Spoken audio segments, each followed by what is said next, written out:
Hello everyone, welcome back to my channel. The following is going to be an analysis of Daredevil Season 2. That's an analysis, not a review. This is designed for those who have watched the entire season and are looking to make connections and meaning out of many of the themes and symbols that appear throughout the story arc. So there will be spoilers, you've been warned.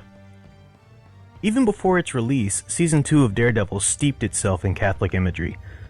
The promotional posters of Daredevil himself, the Punisher, and Karen Page evoked paintings of Saint Sebastian, David and Goliath, and Saint Jerome. While not direct allegories, the images do set up certain themes. Daredevil isn't literally martyred, but what he stands for, justice and working to support the system, is attacked from multiple sides this season. And like Saint Sebastian, Daredevil is reborn in the end, metaphorically speaking, with a stronger resolve for his calling as the devil of Hell's Kitchen. The Punisher as David goes up against the Goliath of the system this season. First, the DA trying to cover up her mistake, and then his previous commanding officer.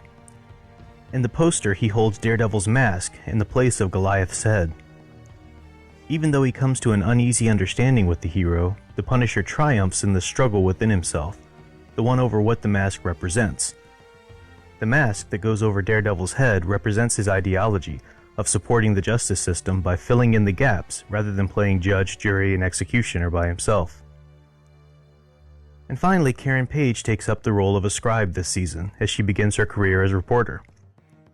Though she doesn't translate a holy text like St. Jerome in the Latin Vulgate, she translates the story and identity of Frank Castle, the Punisher. And also, like St. Jerome, who made a lifelong friend of a lion by pulling the thorn from its paw, Karen at times is able to pull the thorn of Castle's rage from the forefront of his traumatized brain to allow his humanity to shine through. The Catholic imagery deepens with the actual episodes, specifically in themes of dichotomies. Symbols abound of the inner conflicts between heaven and earth, head and heart, and justice and revenge. Each conflict plays into the others for the overall message of balance and perseverance amid temptations of extremes. Let me explain by starting with heaven and earth. In her voiceover in the final episode, Karen Page says, "Some bloody their fists trying to keep the kitchen safe. Others bloody the streets in the hope that they can stop the tide, the cruelty, the disregard for human life all around them.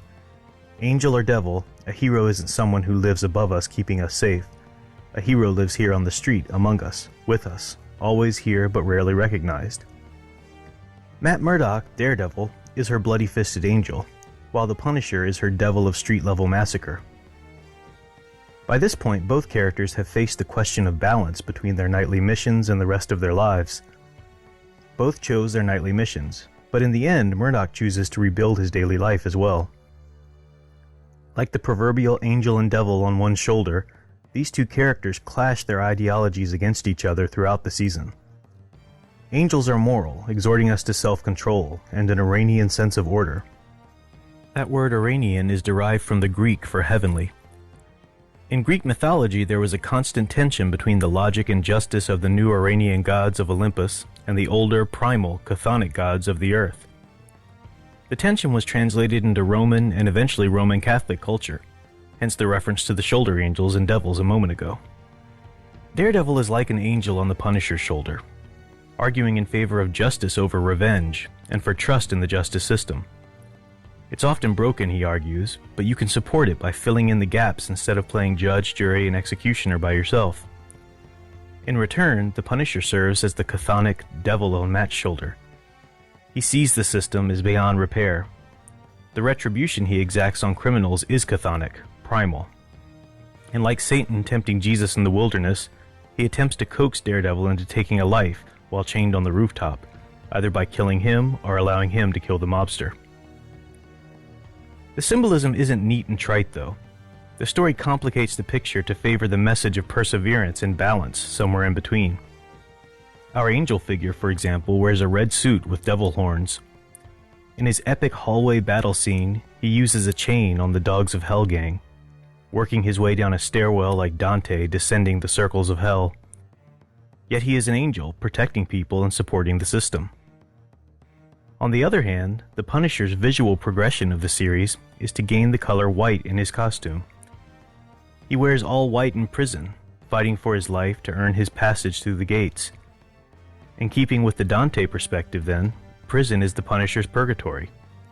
He passes through the gates with acquired knowledge that will enable him to complete his destiny, here his mission of revenge. After that revenge, he adds a white skull to his costume of black as he steps into an existence that comes after appeasing his earthly desire. So our angel, the head of morality and logic, is tempered with red, the color of passion and desire.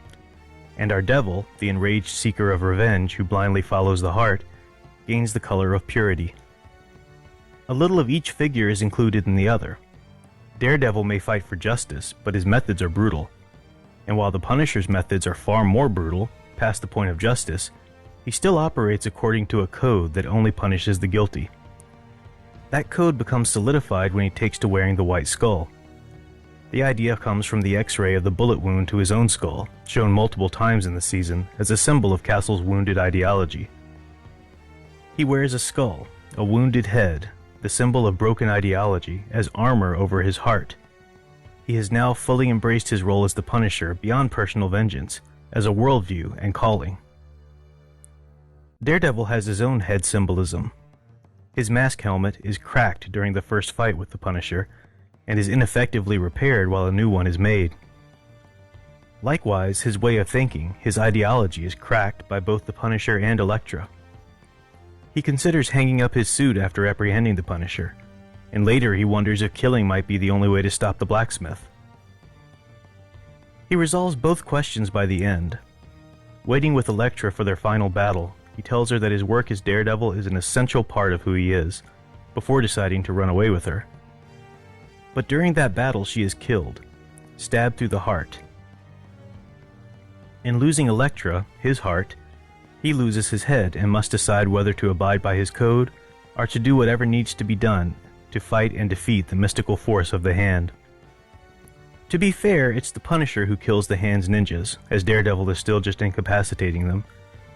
And Nobu, whom he hurls from a rooftop, has already proved himself immortal. But once Daredevil's heart is taken from him, he acts for the moment from his heart, out of revenge for Elektra's death, without the usual temperance of his head. He returns to the balance and perseverance between extremes before the season is finished.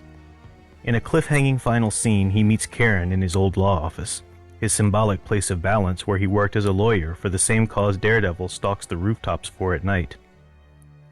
Karen is another of his hearts during this season, and Matt pulls his Daredevil mask from a bag, revealing to her that he is the Devil of Hell's Kitchen.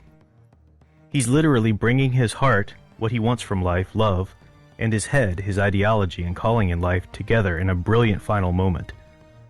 Though the consequence isn't shown before the screen fades to black, the moment solidifies the season's themes and message. In the conflict between heaven and earth, head and heart, and justice and revenge, the answer is a perseverance that embraces the struggle between two extremes. The extremes of blindly trusting a faulty system, or of allowing your own sense of justice to turn you into a villain. Daredevil Season 2 is dense and rich with even more than I've mentioned here.